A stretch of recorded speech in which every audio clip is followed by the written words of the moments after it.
اللہ تعالیٰ نے لیلۃ القدر کو ان 5 راتوں میں چھپایا ہوا ہے۔ پہلے یہ تعیین کے ساتھ مقرر ہو کر آ رہی تھی۔ آپس کے جھگڑے ایسی نحوست ہیں کہ آپ خیمے سے باہر آئے، 2 صحابہ آپس میں ان کی کوئی تلخی ہوگی، ان کی آوازیں اونچی ہوں گی، جھگڑا بڑھ گیا، تو آپ نے باہر تشریف لا کے فرمایا کہ میرے اللہ نے مجھے شب قدر بتا دی تھی کہ فلاں رات ہوا کرے گی، لیکن تم لوگوں کے جھگڑے کی وجہ سے اللہ تعالیٰ نے اس کو اٹھا لیا اور چھپا دیا، اور اب تم اسے طاق راتوں میں تلاش کرو، 21 میں، 23 میں، 25 میں، 27 میں، 29 میں اس کو تم تلاش کرو۔ آپس کا اختلاف صحابہ کا تھا،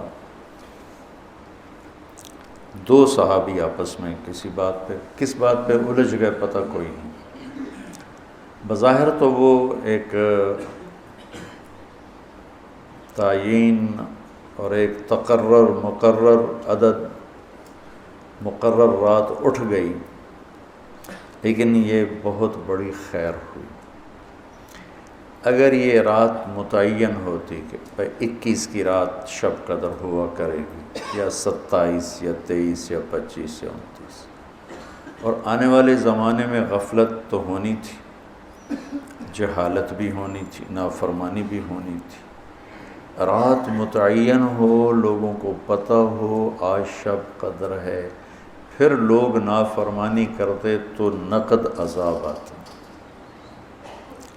تو اللہ تعالیٰ نے اس چھپانے میں بھی اپنی رحمت کو شامل حال کیا۔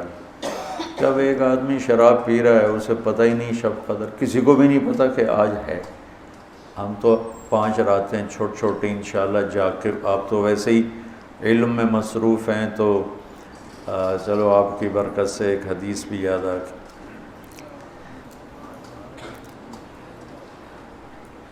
ابو ہریرہ رضی اللہ عنہ فرماتے ہیں مدارست العلم ساعتاً، دارس یدارس، ایک دوسرے کے ساتھ علمی محاورہ کرنا، یا جس کو آپ تکرار کہتے ہیں، مدارست العلم ساعتاً خیر من احیاء لیلۃ القدر عند الحجر الاسود۔ اللہ اکبر، تم تو بڑے مالدار ہو یار، ہیں ماشاءاللہ۔ آپ کی رات اللہ کے فضل سے علم میں گزرتی ہے، تو اور لوگ بھی بیٹھے ہیں، میں ترجمہ کر دیتا ہوں۔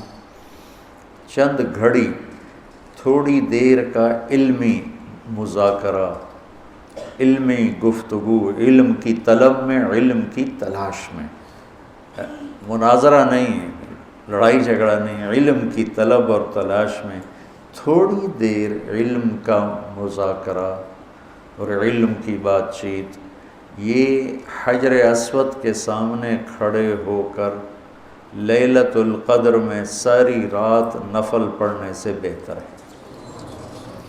لیلۃ القدر بذات خود خیر من 1000 شہر ہے، ٹھیک ہو گیا، اور حرم کی ایک نیکی 1,00,000 کے برابر ہوتی ہے، یہ بھی ٹھیک ہے، معلوم ہے، حرم مکہ کی ایک نیکی 1,00,000 کے برابر، تو یہ رات حرم میں 1,00,000 راتوں کے برابر ہوگی۔ 1,00,000 کو 1000 سے ضرب دیں تو کتنا بنے گا؟ 10 کروڑ مہینے بنتے ہیں، 10 کروڑ مہینے بنتے ہیں، 10 کروڑ مہینوں کے سال بناؤ، لاکھوں سال بنتے ہیں، ہزاروں سال بنتے ہیں۔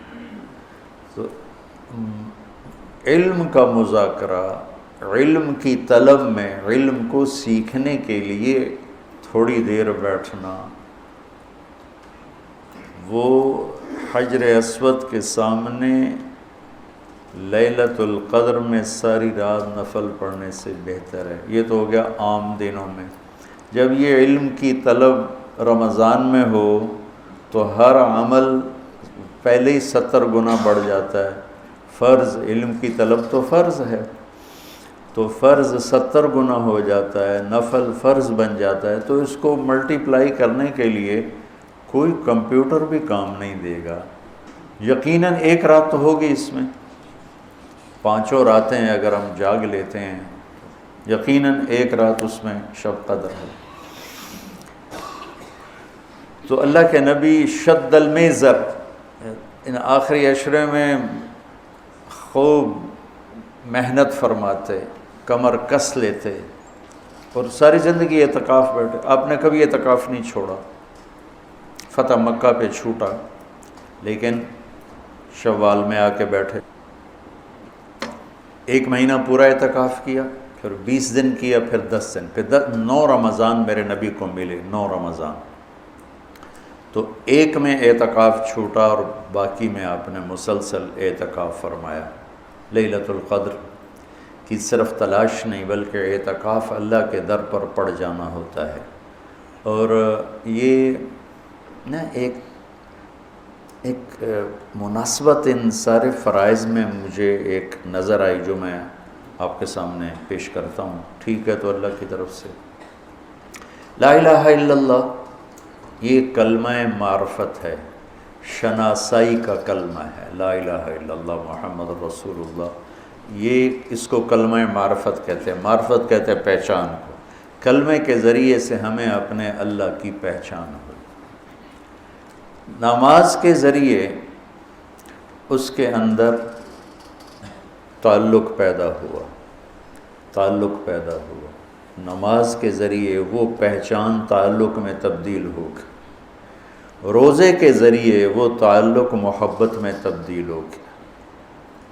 بھوکے پھر رہے ہیں، عاشق ہوویں عشق کماویں، دل رکھیں وانگ پہاڑاں ہو، سہ سہ بدیاں ہزار علامیں، کر جانے باغ بہاراں ہو، منصور جے چک سولی دتے، جڑے واقف کل اسراراں ہو، سجدیوں سر چائی نہ باہو، توڑے کافر کہن ہزاراں ہو، عاشق سوئی حقیقی جڑا قتل معشوق دے مننے، سر نو جوڑے تے مکھ نہ موڑے، پمیں 100 تلواراں کھنے سہے، سچا عشق حسین علی دا باہو، سر دتے تے راز نہ بھنے۔ لا الہ الا اللہ محمد رسول اللہ پہچان کرواتا ہے، نماز اس پہچان کو ایک تعلق میں بدلتی ہے، روزہ اس تعلق کو محبت میں بدلتا ہے، اور اعتکاف اس محبت کو عشق میں بدل دیتا ہے۔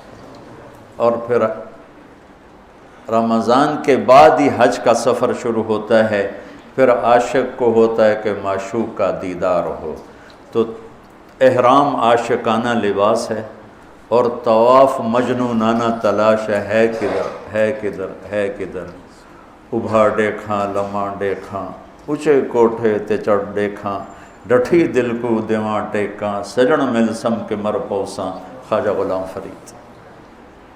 ہاں تیرے کوچ اس بہانے، مجھے دن سے رات کرنا، کبھی اس سے بات کرنا، کبھی اس سے بات کرنا۔ تو مطاف کوچہ محبوب ہے، اور یہ کلمے سے سفر جو شروع ہوا تھا، یہ اعتکاف پہ آ کے والہانہ عشق میں بدلا۔ عشق نے پھر اس کو گھر سے نکالا، اس کو کپڑوں سے نکالا، اس کو زیب و زینت سے نکالا، اور اس کو بیوی سے نکالا، بچوں سے نکالا، راحتوں سے نکالا، تیل کنگھی شیشہ سے نکالا، اور بس صرف عاشق اور مجنوں بن کر یہ اب الحب ان یخفا وکم قد کتمتہ فاصبح عندی قد اناخ وطنبا، اذا اشتد شوقی ہام قلبی بذکرہ وان رمت قربا من حبیبی تقربا، یبدو فافنا ثم احیا لہ ویسعدنی حتی الذ واطربا۔ یہ ایک لڑکی طواف کر رہی تھی، اور یہ ہے طواف کا، یہ ہے موضوع، کدھر ہے کدھر ہے کدھر ہے کدھر ہے. دیکھو نا، نماز لگتا ہے عبادت ہو رہی، یہ ایک درس کا حلقہ ہے، لگتا ہے کہ ایک عبادت کی ایک شکل ہو رہی ہے، قرآن کی تلاوت عبادت ہو رہی ہے، ٹھیک ہے، سجدے میں پڑا ہوا عبادت ہو رہی. طواف کوئی عبادت لگتا؟ طواف تو ایک مجنونانہ پھیرے لگ رہے ہیں، پھیرے لگ رہے ہیں. یہ اس 3 شعروں کے صدقے میں طواف ہے. اسماعیل فرماتے ہیں کہ میں طواف کر رہا تھا تو ایک لڑکی بدو یہ شعر پڑھ رہی تھی. بہت میں نے محبت کو جھٹکا، پر اس نے ڈیرے ڈال دیے، خیمے گاڑ دیے، تنابیں کس دیں اور رسیاں کھینچ دیں اور میرے سارے وجود کو اپنے عشق میں ڈھانپ کے رکھ دیا. اس کا نام آتا ہے میں بے قرار ہو جاتی ہوں، اس کے لیے تڑپتی ہوں، مجھے زیارت کراتا ہے، زیارت کراتا ہے، میں مر جاتی ہوں، پھر اس کے عشق میں دوبارہ زندہ ہو جاتی ہوں. اب اسماعیل جیسا علامہ اور فصیح، وہ لڑکی تجھے شرم نہیں آتی؟ حرم میں ایسے شعر پڑھتی ہے. اس نے کہا لولت تو قالم احجر عن وسنی. اسماعیل غلط نہ سمجھنا، یہ میرے رب کا عشق ہے جس نے رات کے اندھیرے میں مجھے یہاں پہنچایا ہوا ہے. پھر وہ کہنے لگی کس کا طواف کر رہے ہو؟ اسماعیل کہنے لگے بیت اللہ کا. تو وہ زور سے ہنسی، سبحان اللہ، اور یوں آسمان کی طرف منہ اٹھا کے کہنے لگی واہ میرے رب، کیسی تیری پاگلوں کی دنیا ہے جو تجھے چھوڑ کے پتھروں کا طواف کرتے. اسماعیل کہتے میں بے ہوش ہو کے گر گیا، اور جب مجھے ہوش آیا تو لڑکی جا چکی تھی. تو یہ ایک نا ترتیب میرے ذہن میں بنی کہ حج پھر اس کی انتہا ہے کہ مجنونانہ، جوئیں نہیں مار سکتے، کنگھی نہیں کر سکتے، خوشبو نہیں لگا سکتے، بیوی کو نہیں دیکھ سکتے، کرتا نہیں پہننا، شلوار نہیں پہننی، 2 کپڑے کفن کی طرح لے کر آؤ اور اپنے سارے انداز مٹ جانے، مر جانے، اپنے آپ کو تج کر جانے کے سارے انداز اپناؤ. اس کا نام حج ہے. ای الحج افضل قال العج والثج. سب سے اعلیٰ حج کیا ہے؟ شور مچانا. اللہ تعالیٰ کہتا ہے ادعوا ربکم تضرعا وخفیہ، مجھے پکارنا ہے تو آہستہ آہستہ پکارو اور دھیمے دھیمے پکارو. اور جب کہتا ہے حج پہ تو کہتا ہے زور لگاؤ، پاگلوں کی طرح کہو لبیک اللہم لبیک، پاگلوں کی طرح کہ نظر آئے کہ عاشق آ گئے. جو بلے شاہ فرماتے ہیں تیرے عشق نچایا کر کے تھیا تھیا، تو یہ حج وہ عشق ہے جو تھیا تھیا کر کے نچاتا ہے، بے قرار کر کے نچاتا ہے.